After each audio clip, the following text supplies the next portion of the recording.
Tahukah Anda, ada banyak orang tua yang masih menolak untuk mengucapkan maaf ya nak kepada anak mereka. Meskipun mereka jelas berbuat salah. Karena mereka berpikir, saya kan orang tua. Sudah seharusnya saya selalu benar. Dan faktanya ada orang tua yang merasa sulit untuk mengakui kesalahan di depan anak karena mereka masih terjebak dalam pola asuh yang lama, di mana menempatkan orang tua sebagai otoritas mutlak tanpa ruang untuk kesalahan atau permintaan maaf. Oleh karena itu, pertanyaannya adalah apakah minta maaf ini perlu menjadi skill tersendiri yang harus dimiliki orang tua?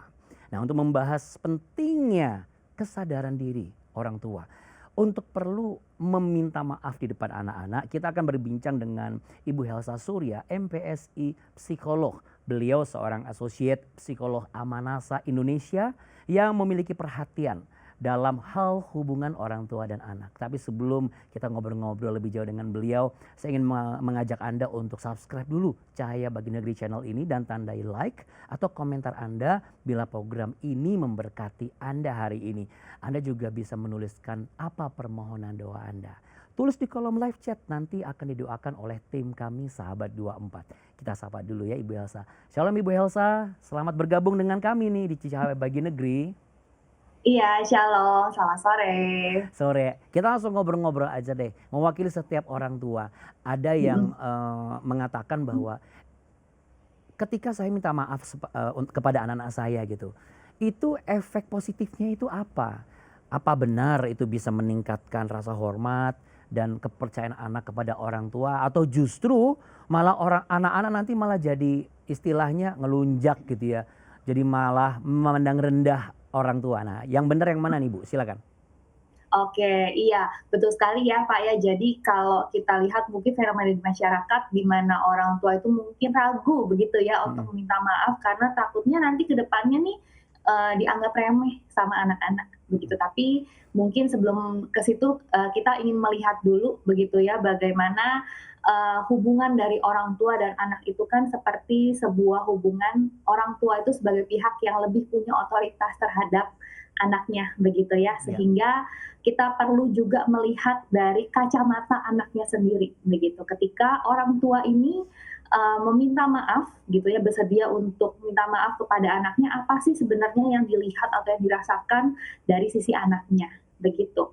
Apakah memang anak ini merasa, oh kalau gitu saya bisa nih untuk bertindak lebih jauh kepada orang tua saya begitu ya, atau justru sebaliknya gitu ya, ketika orang tua meminta maaf, anak itu justru merasa dihargai sebenarnya. Kenapa seperti itu? Saya bisa katakan seperti itu karena ketika orang tua minta maaf itu menandakan bahwa orang tua itu bisa menangkap emosinya anak, rasa kecewa mungkin di sana gitu ya, perasaan anak. Sehingga maaf ya ketika mama bikin kesalahan begitu ya, dia minta maaf, oh anak merasa oh saya ini dihargain gitu ya. Bukan cuma disalah-salahin, tapi ternyata saya itu mendapatkan respect dari orang tua saya begitu. Apa sih dampaknya ke depannya begitu ya. Ketika anak itu sudah merasa bahwa dirinya itu dihargai, keberadaannya dianggap bermakna sama orang tuanya, maka sebenarnya itu justru memperkuat hubungan gitu. Anak punya tempat yang aman untuk berbagi cerita, berbagi kalau misalnya ke depannya dia punya kesalahan begitu. Jadi sebenarnya lebih banyak dampak positifnya begitu dibandingin dampak negatifnya. Oh, kalau dari kasus Ibu sendiri pernah nggak sih ada satu kasus yang menunjukkan tanda-tanda bahwa ternyata efeknya tuh lebih banyak negatifnya? Pasti selalu banyak positifnya ya Bu?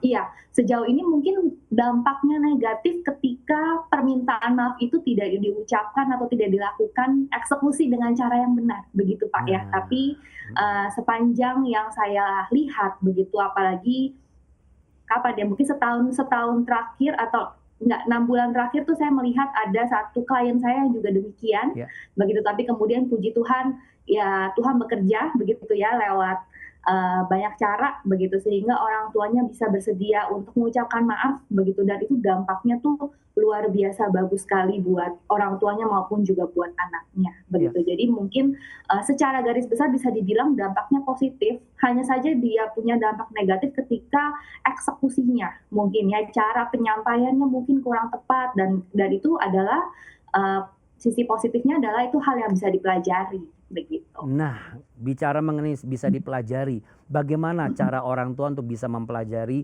eh, cara minta maaf yang benar dan lebih terbuka dan proporsional nih untuk terhindar dari cara minta maaf yang keliru dan salah. Oke, nah mungkin sebelum ke situ ya Pak ya, Mm, itu kan satu perilaku ya, ya, perilaku minta maaf bagaimana cara meminta maaf yang benar, iya, begitu. iya. Perilaku itu bisa dilatih, tapi kemudian yang menjadi poin penting dari saya bukan cuma perilakunya, Ah, tapi mindset di balik minta maaf itu Pak, oke, begitu. Jadi mungkin orang tua juga perlu untuk memperbaharui kembali mindsetnya, begitu ya. ya. Minta maaf itu apa sih artinya?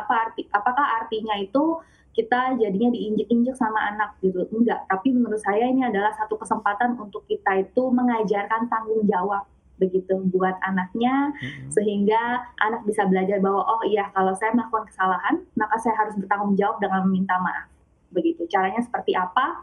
Ya sebenarnya uh, sederhananya adalah dengan membayangkan bagaimana sih kita itu ingin mendapatkan permintaan maaf dari orang lain, begitu ya. Oh, Tentu pertama-tama kita juga ingin bahwa kita mendapatkan permintaan maaf yang tulus, begitu tulus dalam arti tidak ada pesan tersembunyi mm, bahwa si peminta maaf itu ingin membela diri, begitu. Nah ini mungkin mm, skill yang mendasar yang saya sering kali temukan di lapangan, gitu mm-mm, ya, bukan cuma dalam relasi orang tua dan anak, mm-mm, tapi juga dalam relasi kita sebagai sesama manusia, ya. begitu. Bahwa ketika kita meminta maaf, saya minta maaf ya, tapi, nah ada tapinya di belakang, begitu. Nah, Hmm, sebaiknya itu juga bisa diubah, begitu. Bagaimana minta maaf yang benar, gitu. Bahwa kita menyatakan bahwa, oke saya salah, begitu ya. Saya tidak seharusnya, misalnya seperti ini. mm-mm. Maaf ya tadi mama marah-marah atau bentak kamu, gitu. Karena mama tuh stres, kita itu sudah telat. Harusnya sudah bisa jalan, sudah bisa berangkat sekarang, tapi jadinya terlambat begitu. Nah, Mm-mm. di sini kan menandakan bahwa ada permintaan maaf di sana, tapi juga si ibu mengungkapkan apa sih yang bikin dia itu tuh tadi tuh membentak anak gitu. Oke, Tapi yang menjadi poin penting adalah ini disampaikan dari sudut pandang iMessage begitu. Jadi um, mungkin iMessage ini penting dalam komunikasi bahwa kita melihat dari sudut pandang kita. Saya merasa stres, tertekan ketika terlambat gitu. Bukan lagi ngomong kamu sih gitu ya.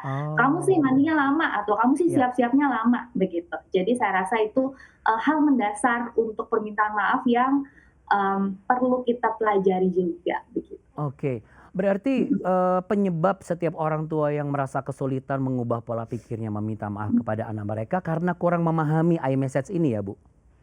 Bisa jadi, tapi juga bisa ada hal lainnya, begitu Apa ya. tuh, Bu? Hal Bukan cuma lainnya apa perkara skill yang bisa Ibu bagi? komunikasi, Mhm, misalnya mhm, kita tahu bahwa perilaku antara anak itu kan belajar paling gampang itu dari observasi. Dia tuh memodel perilaku orang tua, mhm. begitu ya.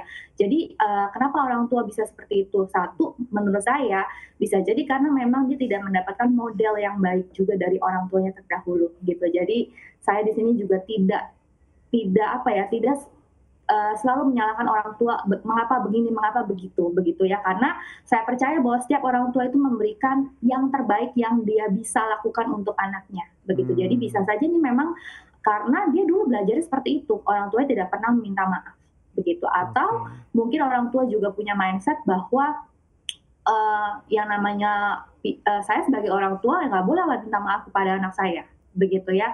Karena itu akan mempermalukan diri saya, begitu. Atau masa saya dianggap salah sama sama anak saya, padahal ya kita manusia yang penuh dengan dosa, Ya, pasti bisa berbuat salah even kepada anak sendiri, ya. begitu. Atau misalnya juga karena apa ya, orang tua itu justru juga jangan-jangan dia tidak sadar bahwa perilakunya itu Mhm, adalah kesalahannya. Jadi gini, orang tua mungkin taunya kenapa dia berbuat seperti itu? Ya karena anaknya begitu sih, gitu. Karena anaknya misalnya tadi lelet, waktu mandi begitu ya. Jadi menimpahkan kesalahan kepada anaknya, sehingga ya udah buat saya, kenapa saya mesti minta maaf? Kenapa saya yang harus bertanggung jawab dengan marah-marah yang tadi? Kan anak saya yang mandinya lama, misalnya seperti itu. Padahal kita tahu bahwa kita sebagai orang dewasa itu tuh punya tanggung jawab penuh atas apapun yang kita lakukan gitu. Mau itu melakukan hal-hal yang baik, hal-hal yang buruk, semua itu kita bertanggung jawab begitu. Jadi tidak pernah boleh juga kita menyalahkan karena anak saya jadi begini begitu, karena kita semua punya pilihan. Bagaimana untuk bisa menghindari perilaku seperti ini dan pola pikir seperti ini? Ini kan keliru nih sebenarnya. Berarti kan ada beberapa orang tua yang menolak untuk menjadi dewasa sebagai orang tua. Iya. Bagaimana caranya Bu, langkah praktisnya Bu untuk melatih ini supaya bisa keluar dari konsep ini? Oke, ya mungkin yang paling mendasar adalah mengubah mindset-nya ya Pak ya, begitu. Jadi mungkin sebagai orang tua juga kita perlu belajar bahwa saya memang bertanggung jawab. Tuhan memberikan saya tugas untuk mendidik anak saya, begitu. Artinya adalah bukan soal kekuasaan, tapi ini adalah membentuk keteladanan sikap, begitu. Jadi kalau meneladani itu kan sesuatu hal yang menjadi guru, begitu ya, bukan sekedar menjadi penguasa. Nah, bagaimana anak saya bisa meneladani sikap-sikap positif dari diri saya, begitu, sehingga mindset tentang keteladanan ini mungkin juga perlu dimiliki oleh kita sebagai orang tua. Seperti halnya mungkin kita juga teladani Kristus, begitu ya. Jadi kita sebagai orang tua juga perlu menjadi teladan yang baik buat anak-anak kita, bertanggung jawab terhadap apa yang kita lakukan, termasuk kalau kita punya kesalahan, kita perlu minta maaf. Ya, saya setuju tuh tadi Bu, orang tua jangan terjebak dalam pengertian penguasa ya, tetapi guru gitu ya. Tapi bagaimana jika beberapa orang tua nih Sani udah mikir gini, loh saya nih sudah ngasih contoh minta maaf seperti apa dari kecil, tapi kok kayaknya nggak ada dampak apapun sama anak saya. Nah, kalau dari apa yang saya ilustrasikan ini Bu, bisa nggak Ibu amati apa yang salah dalam hal mengajarkan meminta maaf ini sehingga tidak ada dampak apapun kepada anak? Misalnya anak juga enggak rajin minta maaf kalau salah, atau misalnya anak juga enggak bergeming gitu. Itu yang missing link-nya tuh di mana? Jadi ketika orang tua sudah mencoba mempraktekkan gitu ya, tapi kayaknya anaknya ini nggak ada perubahan, begitu ya Pak ya? Iya, itu perlu dilihat lagi sebenarnya lebih jauh apa yang menjadi tadi yang missing link di situ, begitu. Sejauh apa misalnya upaya yang sudah dilakukan untuk meminta maaf, bagaimana cara menyampaikan maaf itu, termasuk juga sebenarnya apakah orang tua meminta maaf ketika dia sedang dalam intensitas emosi yang tinggi. Kadang-kadang kita misalnya kalau kita konflik sama anak, terus ya udah mama minta maaf gitu ya, tapi dengan nada yang masih tinggi. Nah itu pun kan juga sebenarnya secara otak itu nggak bisa diterima sama anak, begitu ya. Jadi banyak hal yang bisa berpengaruh juga bagaimana history relasi antara orang tua dan anak sejak dari kecil sampai dengan sekarang gitu. Kalau misalnya orang tuanya oke, baik, dia meminta maaf, tapi kemudian dia mengulangi hal yang sama, melakukan hal yang sama, begitu ya, pola asuh yang terus-menerus berulang dan tidak cocok untuk anaknya, begitu. Apakah itu sebuah permintaan maaf yang menjadi efektif atau tidak, begitu ya. Jadi itu juga perlu dilihat bahwa permintaan maaf itu bukan hal yang cuma satu kali diucapin, begitu, tapi kita perlu ada upaya untuk benar-benar memperbaiki apa sih yang perlu diperbaiki antara sebagai orang tua maupun juga sebagai anaknya. Oke, Bu, kalau saya lihat ini berarti skill meminta maaf ini bukan cuma sekadar hubungan keluarga orang tua dan anak ya, tapi juga mereka yang memimpin dan juga yang dipimpin juga harus punya skill minta maaf yang benar sebenarnya. Betul ya, jadi bagaimana sebagai seorang pemimpin, let's say sebagai ya di tempat kerja ataupun orang tua itu kan juga sebagai pemimpin dalam keluarga, dia minta maaf, tapi juga bagaimana anak ini juga atau di pihak yang dipimpin itu bisa meresponi permintaan maaf, begitu. Nah seringkali ketika meminta maaf dan dimintai maaf, nah ada salah satu pihak mungkin yang juga kayak mengungkit-ungkit kesalahan yang dulu gitu. Nah itu dibawa lagi tuh gitu ya, permasalahan dari kapan dibahas lagi sekarang. Jadinya tidak selesai juga begitu. Jadi sebenarnya bagaimana meresponi ketika orang meminta maaf, kita perlu terima juga dengan tulus bahwa ini adalah masalah saat ini, ya udah yang kita bahas ya sekarang gitu. Oke. Bahas yang masalah yang kemarin itu kan sudah dibahas kemarin. Ya. Jadi tidak perlu juga diungkit-ungkit juga, kalau kayak gitu ya kan tidak ada ujungnya begitu kan. Tuhan minta kita untuk memaafkan, ya sudah. Ketika dimaafkan tidak perlu lagi kita ungkit-ungkit lagi, kecuali memang kita yakin bahwa ketika kita membahas hal itu memang punya dampak positif dalam diskusi kita terkait dengan permasalahan yang sekarang gitu. Dan itu perlu dipikirkan berhati-hati sekali. Apakah memang perlu untuk dibahas masa lalunya, atau memang ya sudah gitu ya, bahas yang sekarang aja, jadi nggak kemana-mana begitu. Jadi itu yang perlu diperhatikan juga dari kedua belah pihak, saya rasa. Oke, Bu, kalau ada kasus, contoh kasus, kan akan ada asap kalau nggak ada api. Gitu. Nah, ketika asap itu sudah muncul, lalu apakah harus tetap minta maaf? Ketika asapnya sudah muncul. Ya, misalnya Contohnya sini gimana? orang tua atau seseorang yang lebih di atas ini marahnya tuh meledak-ledak, sudah mengeluarkan perilakunya sudah kacau balau. Tapi at the end di satu titik menyadari bahwa ini salah. Tapi kan saya begini nih karena ada ini nih. Nah, ini kan sering ditemui oleh case-case di orang tua dan keluarga. Kalau dari pelayanan Ibu selama ini, orang-orang keluarga konsultasi, ini solusinya apa yang harus dilakukan?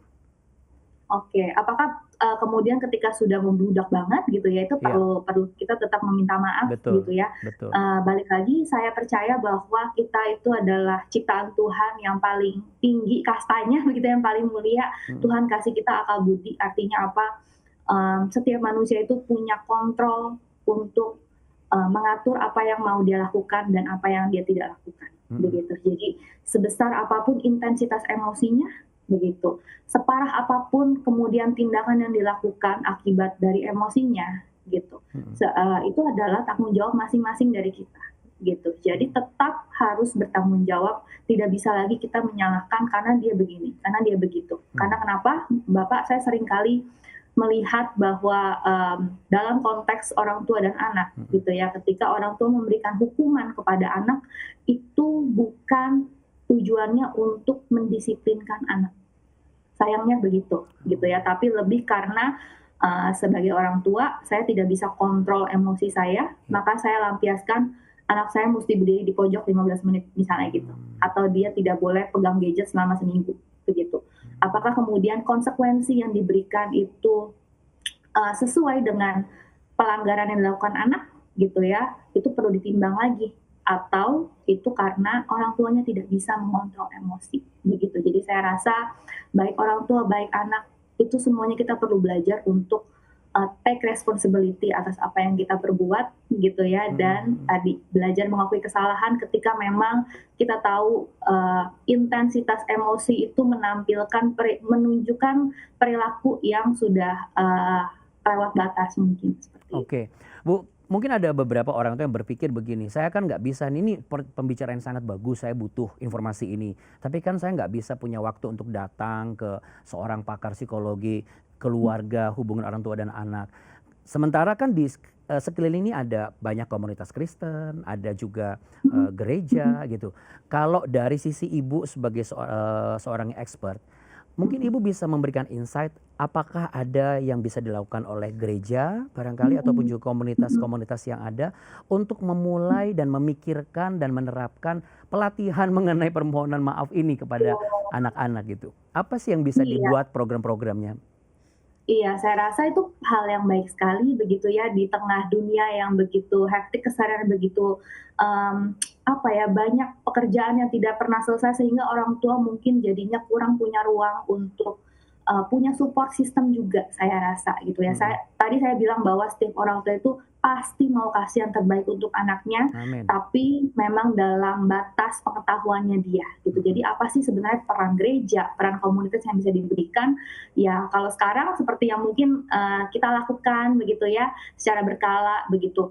Komunitas bagi orang tua itu sangat penting saya rasa gitu ya, bukan cuma untuk berbagi ilmu. Let's say misalnya gereja mengundang pembicara gitu ya, untuk membicarakan tentang bagaimana cara meminta maaf begitu. Oke, itu baik begitu, tapi lebih dari itu adalah bagaimana orang tua itu akhirnya punya support system gitu ya, punya sistem dukungan sosial yang baik antar orang tua itu bisa berbagi struggle-nya seperti apa gitu ya, saling memberikan input, saling membangun satu sama lain begitu. Dan juga tentunya mungkin saya rasa bagaimana gereja itu memberikan konsep mengampuni dan meminta maaf yang biblikal ya, sesuai dengan apa yang Tuhan ajarkan itu saya rasa juga baik juga. Oke, Bu, power statement singkat dari Ibu untuk setiap para orang tua supaya mau mengubah pola pikir dan berani meminta maaf dengan cara yang benar. Silakan, Bu.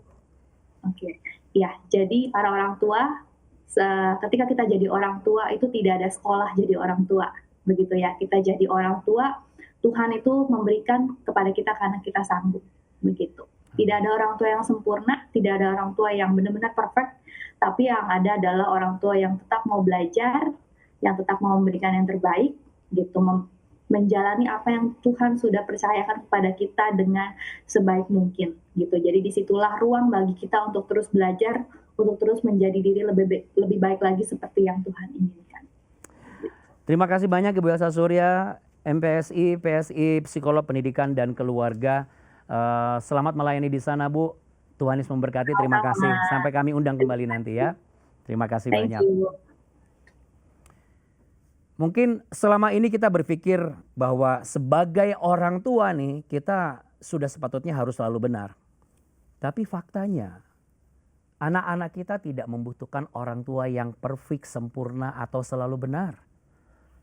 Mereka butuh orang tua yang mau belajar, mau berubah, dan mau memberi teladan yang benar.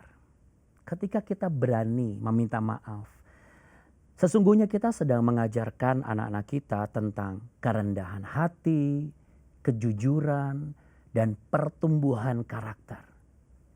Ini bukan sekedar teori, ini adalah pelajaran kehidupan yang akan mereka bawa sampai dewasa nanti.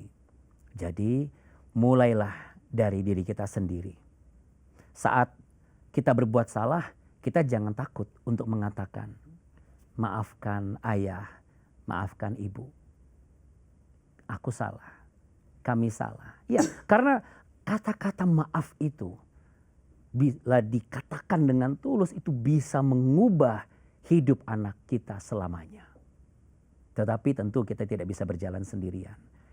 Gereja dan komunitas Kristen harus menjadi tempat di mana setiap orang tua bisa mendapat dukungan dan bimbingan juga.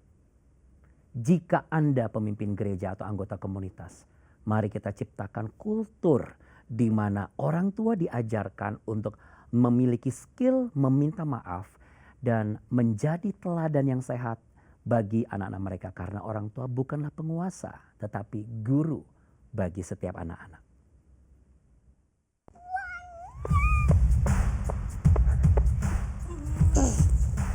Anak-anak kita pasti akan melihat ratusan event atau bahkan tuh ribuan peristiwa di dalam panggung keluarga kita. Dan itu pasti akan membentuk karakter dan juga jati diri mereka. Saya dan James dapat tugas penting dari The Parenting Project untuk meneliti lebih lanjut tentang hal ini. Bagaimana orang tua memakai kata-kata yang mendorong buat anak-anak, bukan justru melemahkan.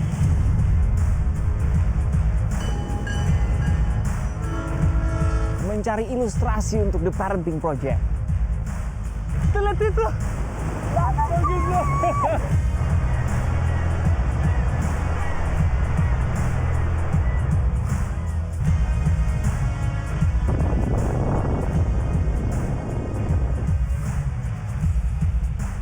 Untuk itu kita akan gunakan kata kuasa sebagai akronim. Kata karir akan menjadi akronim kita.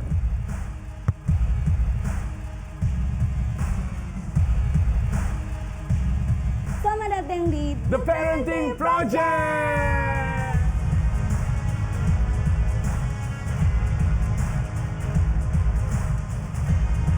Bila seseorang memiliki masa kecil yang baik, kemungkinan besar sekali dia akan sehat dan memiliki masa depan yang cerah. Jadi orang tua, Anda harus belajar menjadi orang tua.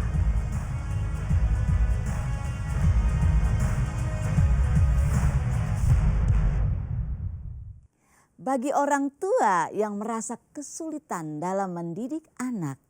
Kini Cahaya Bagi Negeri dengan bangga mempersembahkan The Parenting Project.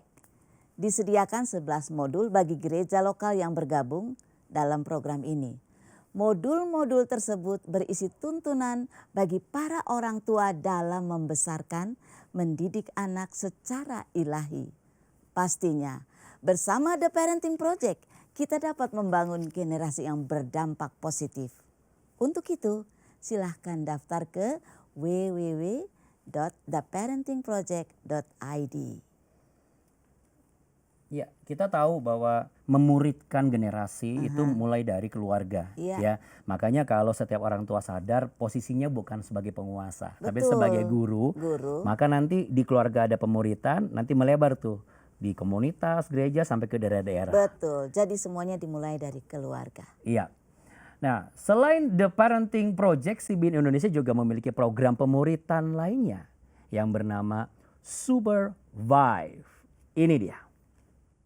Tahukah Anda, masa 5 tahun pertama kehidupan adalah masa yang paling krusial bagi tumbuh kembang seorang anak.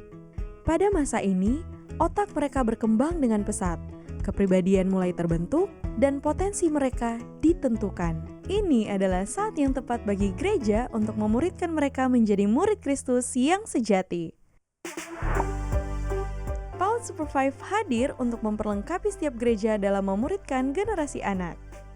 Supervive adalah program pengembangan anak usia dini holistik yang dirancang untuk mendukung gereja untuk memuridkan anak dan keluarga. Supervive dikembangkan berbasis teknologi digital dan didukung dengan media kreatif, sehingga pembelajaran anak usia dini dapat dilaksanakan dengan lebih mudah dan menyenangkan. Semua kurikulum yang Anda butuhkan untuk mengajar sudah kami sediakan secara lengkap, mulai dari kelas playgroup, PAUD tingkat A dan tingkat B. Modul ajar yang disediakan berstandar nasional dan didasari dengan firman Tuhan. Bersama 5 tokoh Supervive, Bapak Ibu guru dan anak-anak akan masuk dalam berbagai cerita serta petualangan seru yang tentunya sesuai dengan materi kurikulum yang sedang diajarkan. Sobat, ada yang tahu itu apa? Katanya itu planet bumi tempat kita tinggal. Betul tidak, Meli? Semua media dan modul ajar Bapak Ibu bisa dapatkan hanya dengan mengakses Learning Management System atau LMS di gadget Anda. Sehingga, kapanpun dan dimanapun Bapak Ibu guru dapat mengakses semua modul.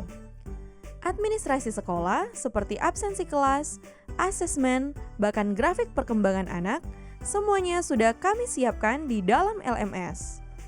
Tidak hanya itu, tim Supervive juga memberikan pelatihan bagi setiap guru. Dengan demikian, gereja Anda memiliki guru-guru dengan kualitas yang terbaik.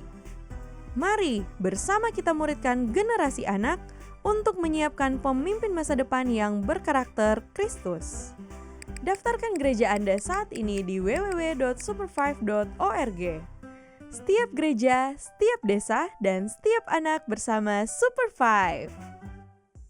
Program Supervive dikembangkan untuk membantu gereja-gereja lokal untuk memuridkan anak dan menjangkau keluarganya.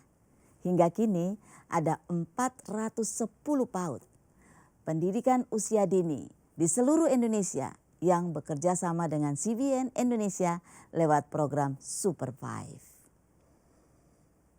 Meli Wakano sebagai seorang ibu sering merasa sedih jika tidak bisa memberikan apa yang diminta oleh anaknya. Meskipun pada kenyataannya dia memang tidak berdaya secara ekonomi. Setiap hari, Ibu Meli bekerja keras di kantinnya. Ia memiliki 4 orang anak yang masih bersekolah dan harus memenuhi kebutuhan sekolah mereka. Ibu Meli ingin sekali usahanya berkembang dengan berjualan minuman kopi, tapi keterbatasan modal menghalanginya. Suami saya tuh kalau misalnya anaknya minta uang, papa uang sekolah misalnya gitu. Kalau dia tidak ada uang ya sudah tidak ada uang, titik.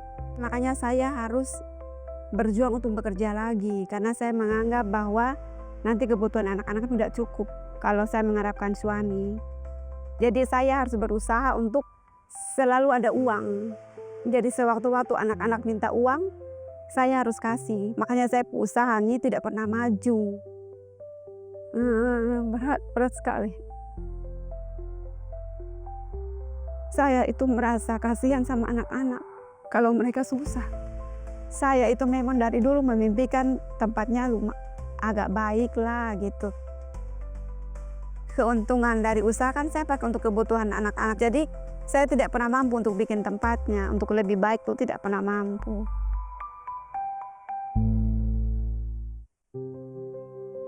Mendengar pergumulan Ibu Meli, Obor Berkat Indonesia hadir, membawa harapan baru dengan memberikan bantuan modal usaha berupa perawatan usaha dan renovasi kantin. Bantuan yang didapatkan meja, kursi, rak untuk taruh-taruh barang itu, terus renovasi waktu itu untuk biaya renovasi, terus mesin kopi, terus mesin silat. Setelah ada kopi ini, yang pegawai-pegawai yang kadang-kadang tidak makan di sini, mereka bilang, oh ada kopi enak di belakang. Jadi akhirnya banyak yang datang. Karena mereka beli kopi, sekalian, oh ada kue enak juga ternyata kan. Puji Tuhan jadi meningkat lah. Bisa sampai 50% akhirnya. Kini, kantin Ibu Meli lebih menarik. Penghasilannya pun semakin meningkat. Terima kasih Obor Berkat karena telah membantu merenovasi kantin saya, memberikan saya bantuan berupa perabot dan meja kursi inventaris untuk saya. Saya berterima kasih karena mimpi saya selama 8 tahun berusaha tidak bisa terwujud, tapi diwujudkan oleh Obor Berkat. Puji Tuhan, terima kasih banyak. Dukung pejuang usaha seperti Ibu Meli. Bersama, kita bisa membantu lebih banyak orang. Meli Wakano dari Kupang adalah salah satu penerima manfaat dari Obor Berkat Indonesia yang memiliki program pemberdayaan UMKM. OBI memberikan dukungan bagi keluarga yang terpinggirkan ekonominya. Anda pun bisa turut ambil bagian dalam membangun kemandirian ekonomi sesama kita. Untuk itu, mari bergandengan tangan sebagai mitra untuk melakukan berbagai pelayanan di CBN Indonesia. Di layar sudah ada QR Code yang bisa Anda scan untuk berdonasi langsung dengan e-wallet atau juga bisa kunjungi donasi.jawaban.com. Terima kasih atas dukungan Anda. Ya, perjuangan 8 tahun itu menghasilkan sesuatu, yaitu kegerakan. Saya yakin Ibu Meli juga rajin berdoa. Pastinya. Sehingga melalui Obor Berkat Indonesia, Tuhan salurkan berkat-berkatnya. Ya. Kita bisa lihat betapa dia segitunya bahagia ya. Pada waktu usahanya berkembang dan Tuhan kirimkan pembeli-pembeli, ya kan? Ya, karena memang perjuangan kita itu tidak bisa dengan tenaga kita saja, tapi juga dengan doa dan dukungan sesama kita. Yes. Puji Tuhan ada Obor Berkat Indonesia sehingga para pejuang-pejuang pengusaha ini seperti Ibu Meli mendapatkan benefit manfaatnya luar biasa. Betul Nanti sekali. kita sedang doakan supaya jumlah kursinya tambah. Lebih banyak lagi. Iya, karena customer-nya semakin bertambah. Dan semakin diperluas usahanya. Iya. Ada sebagian kita sering terjebak dalam zona nyaman, terbiasa disuapi, mengandalkan orang lain. Padahal Tuhan kita ingin bertumbuh, mandiri dan bersandar kepadanya. Ketergantungan berlebihan menghambat potensi kita, membuat kita lemah dan kita bisa menjauh dari rencana Tuhan. Saat ini, mari lepaskan ketergantungan itu. Terkadang mungkin kita tergantung kepada diri kita sendiri, pengalaman kita, kepintaran kita, mungkin punya harta, punya relasi yang hebat, backingan, dan lain sebagainya. Tapi hari ini firman Tuhan berkata dalam Amsal 3 ayat 5 dan 6. Percayalah kepada Tuhan dan janganlah mengandalkan dirimu sendiri. Akui Dia dalam segala lakumu, maka engkau akan berhasil. Bapak, Ibu, Saudara yang dikasihi Tuhan. Kalau hari ini Anda dalam situasi merasa, aku nggak butuh Tuhan, aku bisa. Tetapi Anda sebenarnya dalam keadaan sangat terpuruk, masih mengeraskan diri. Saat ini waktunya Anda bilang kepada Tuhan, I need you Lord. Aku perlu Engkau Tuhan. Begitu banyak yang sudah jalan ku tempuh. Banyak cara yang aku ikuti dengan mauku sendiri. Tetapi semuanya gagal. Mari ikuti caranya Tuhan. Datang kepadanya dan minta kepada Tuhan untuk Dia membukakan jalan. Kalau itu adalah Anda, saya mau ajak Anda saat ini berdoa. Tinggalkan segala kesombongan, pengakuan diri, dan merasa bisa.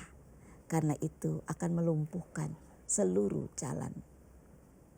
Izinkan tangan Tuhan yang terbuka memegang tanganmu dan menuntun engkau kepada keberhasilan. Saya mau ajak kita semua berdoa saat ini. Bapa yang di surga, saat ini aku mau berdoa buat setiap orang yang berkata, aku lelah, aku tak mampu, aku telah lama mengandalkan diriku sendiri Tuhan. Sekarang aku bertobat dan aku mau datang kepadamu. Tuhan, Engkau dengar setiap doa yang lahir dari hati yang sangat dalam dan menginginkan Engkau membuka jalan. Sebab Engkau tidak pernah menolak orang yang berseru kepadamu. Saat ini, setiap Engkau yang mengulurkan tangan di layar, pertolongan Tuhan sedang datang akan Engkau. Terima pemulihan, kesembuhan, pertolongan. Karena Tuhan tidak pernah terlambat untuk menjawab setiap orang yang berseru kepadanya. Buat engkau yang yakin hari ini engkau dipulihkan, engkau disembuhkan, engkau dibangkitkan kembali imannya.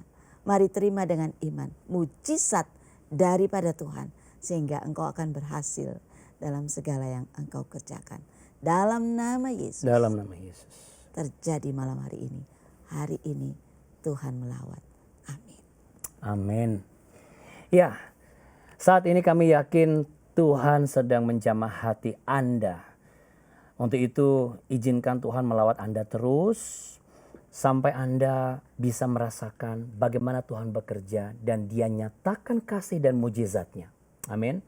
Nah, kalau Anda butuh teman untuk berdoa, menceritakan pergumulan Anda, bisa lihat di layar saat ini, bisa Anda hubungi nomor-nomor itu. Sahabat 24 adalah langkah yang tepat untuk Anda hubungi. Karena tim konselor kami itu sudah siap mendengar dan mendoakan Anda 24 jam sehari, 7 hari seminggu. Artinya setiap hari. Dan ini kesempatan bagi Anda. Jangan tunda lagi supaya Anda segera menemukan ketenangan ya dan juga kekuatan. Karena dari doa bersama, dengan cara Anda hubungi kami di nomor yang di layar ini, maka Anda dan kami semua ini kita akan berjalan bersama. Apa yang kita temukan? 1, iman di dalam Tuhan. 2, pengharapan dan tentu saja mujizat yang nyata. Orang yang sabar pengertiannya, tetapi siapa cepat marah membesarkan kebodohan. Amsal 14 ayat 29. Terima kasih sudah mengikuti Cahaya Bagi Negeri hari ini. Jika Anda terberkati dengan topik hari ini, berikan like dan share video ini ke orang terdekat Anda. Dan jangan lupa subscribe channel ini untuk terus mendapatkan konten yang mengubah hidup Anda. Supaya Anda juga ingat seperti tema hari ini. Jangan tunda untuk meminta maaf. Ya, betul sekali. Lebih cepat lebih baik. Lebih cepat lebih baik. Sampai jumpa di episode berikutnya. Saya Andi Otniel. Saya Maria Kesmetan. Tuhan Yesus memberkati. Amin.